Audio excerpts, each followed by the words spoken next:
मातृभूमि न्यूज, मातृभूमि की आवाज, मातृभूमि के लिए। સુરતના ઝોન 1 વિસ્તારમાં પુણાગામ પોલીસ સ્ટેશન વિસ્તારમાં કોમ્બિંગનું આયોજન કરવામાં આવ્યું, જેમાં ઝોન 1ના ડીસીપી અલોક કુમાર, એસીપી વિપુલ પટેલ અને PI VM Desai, PI VH Mori સહિત ઝોન 1માં આવતા પોલીસ સ્ટેશન વરાછા, કાપોદ્રા, પુણા, સારોલી અને લસકાણા પોલીસના અધિકારીઓ અને જવાનો ઉપસ્થિત રહ્યા અને આ તમામની અલગ અલગ ટીમો બનાવીને પુણા ચોકી વિસ્તારમાં પેટ્રોલિંગ અને વાહન ચેકિંગ કરવામાં આવ્યું. તેમાં ટપોરીઓ, હિસ્ટ્રી ચીટરો, નાસ્તા ફરતા આરોપીઓના સ્થળ ઉપર જ ચેકિંગ કરવામાં આવ્યું હતું અને વાહન ચેકિંગ દરમિયાન 4,000 રૂપિયા જેટલા સ્થળ ઉપર દંડ વસૂલ કરવામાં આવ્યો અને 28,000નો દંડ ઓનલાઈન આપવામાં આવ્યો હતો. 6 वाहन डिटेक्ट કરવામાં આવ્યા.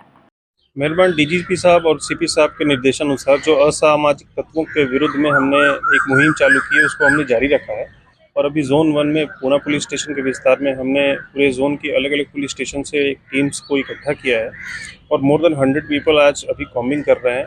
इसमें कोई भी असामाजिक तत्व अगर पब्लिक को परेशान कर रहे हैं या फिर वेपन और चाकू ये सब लेके कैरी कर रहे हैं या फिर उन्होंने गैर कायदे से कहीं पे दबाण किया हुआ है, तो उसको सब हम वेरीफाई करेंगे और उस पर कड़क कार्रवाई करेंगे.